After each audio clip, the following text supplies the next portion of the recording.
Push that rock with Simpson Math. Let's look at this series n factorial over n to the n. To look at a series, the first thing we do is look at the argument as a sequence. So that means we're going to put in 1 for the variable n, then put in 2, then put in 3, then put in 4, then put in 5.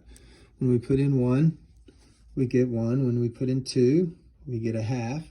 When we put in 3 factorial over 3 cubed, 3 times 2 times 1 over 3 times 3 times 3, we get 2 ninths because the 3's cancel. We put in 4 factorial over 4 to the 4th, we get 3 over 32. So as we keep doing this, we see that the outputs get smaller and smaller, but we don't think they're obviously never going to go negative, but they're closing in on 0. So whenever the sequence goes to 0, there's a possibility that it converges. We don't know that it does. It might diverge, but there's a possibility that this series will actually add up to a finite number. When that happens, we say the series converges.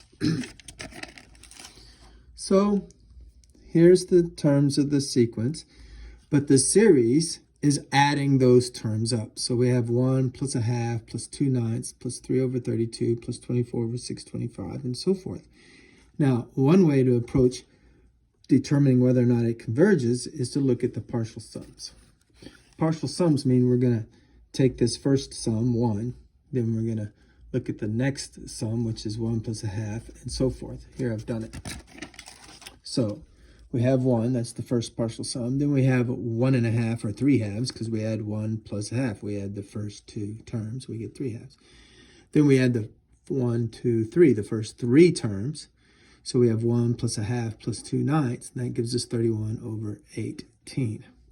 Then we add the first 4 terms, so 1 plus a half plus 2 ninths plus 3 over 32, and that gives us 523 over 288.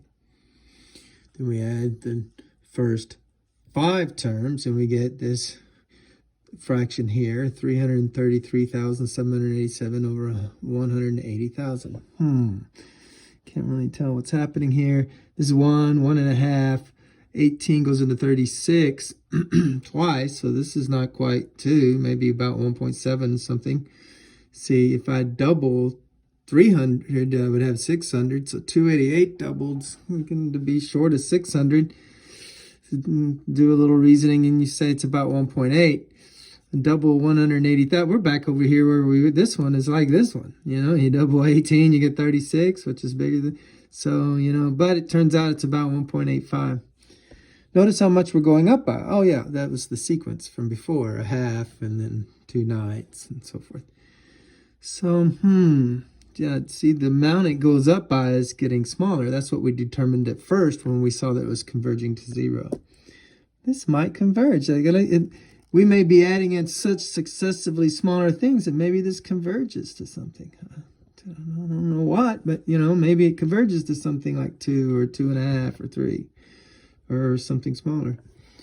I wonder. So does the sequence of partial sums converge or not?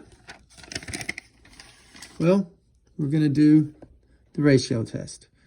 When you do the ratio test, you put in the nth plus 1 term. So we had n factorial over n to the n. Well, we put in n plus 1 for the n. So all 3 of those n's got placed with n plus 1. Remember, it was the series, the sequence was n, this is this pen, right? N factorial over n to the n. So I replace all 3 n's with n plus 1. Then you divide it by the nth term. So here's the nth term right there. So we have the nth plus 1 term divided by the nth term, and we look at that limit as it goes to infinity. If it's less than 1, the series converges. If it's greater than 1, the series diverges. If it is 1, well, we didn't learn anything. So we're going to simplify. N plus 1 factorial is n plus 1 times n factorial. And n plus 1 to the n plus 1 is n plus 1 to the n times n plus 1 to the 1. And then dividing is multiplying by the reciprocal. So I flip this. Oh, look, this cancels with that. The n factorials cancel. And I'm left with n to the n over n plus 1 to the n, which is the same thing as n over n plus 1 all to the n. With a little bit of work, we can see that this in here, as n goes to infinity, is going to 1. We've done this enough in calculus to see this is going to 1. So we could always kick this outside the limit. The limit of this is 1, but this is also going to infinity. See, n is going to infinity, so we have 1 to the infinity. That's an indeterminate power. We haven't learned anything. Let's turn some common sense into this. Where do we think this is going as n gets bigger? Let's create a table. We have n over n plus 1 going up to the n power as n gets bigger. Well, we have a half, and then we head to the 1, then we have 2/3. It's, remember, the denominator is always just 1 bigger than the numerator, so we have 2/3 to the 2, 3/4 to the 3, 4/5 to the 4, 5/6 to the 5th. That's a half, which is about 0.5. This is 4/9 when you square 2/3, which is about 0.4 repeating. 3/4 cubed, that's 27 over 64, that's about 0.4. 4/5 to the 4th turns out to be 256 over 625. Again, that's a little under a half, like 0.4. 5 to the 5th over 6 to the 5th, that's 3,125 over 7,776. That's, 3, almost 8. So about 0.4 again. So this looks like it's headed towards a number less than 1. If it's headed towards a number less than 1, then this series composed of the original series that we were looking at, because remember, this was the ratio, this was the simplified ratio of the n plus 1 term over the n term. The original series converges if this limit here is less than 1. It's looking like it's less than 1. How can we prove it? Well, let's get the corresponding function x over x plus 1 to the x. Let's look at that function. Let's take the natural log of both sides so we can roll that x off. Now, this isn't going to help us any. This is not a ratio. So I'm going to, instead of multiplying by x, I'm going to divide by 1 over x. Remember, dividing by 1 over x is the same as multiplying by x. That gives me a ratio here. Remember, we think this is headed towards 1 as x goes to infinity. So when I take the limit of both sides, as x goes to infinity, this inside here, x over x plus 1, we already said that's going to 1. Well, the natural log of 1 is 0. And 1 over x as x goes to infinity, that's obvious theorem, that's going to 0. We get 0 with 0, that allows L'Hopital's. We take the derivative of top and bottom. Then when you take the derivative of the bottom, that's x to the negative 1, so you get negative 1 x to the negative 2, or negative 1 over x squared. When you take the derivative of the natural log, vanishing log rule. This is the denominator, and the derivative of this is the numerator. Oh my, it looks like quotient rule we're going to have to do in there. Okay, well, after a little bit of quotient rule, I'll let you set it aside and do it.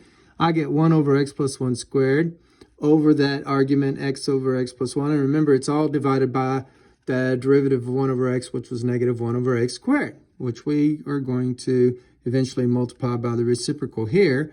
Here, we're going to simplify this. It's this times the reciprocal of that. After some reduction, we have 1 over x plus 1 times 1 over x times that reciprocal over there. This reduces, so we end up with negative x over x plus 1. And yes, we said this was going to 1. Here, we'll prove it.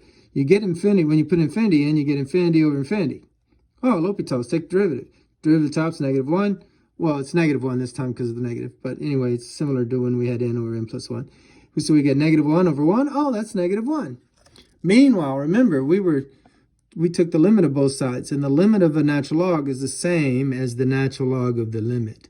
So if we have the natural log of this limit equals negative 1, then e, remember the base of the log is e, to the negative 1 equals the limit.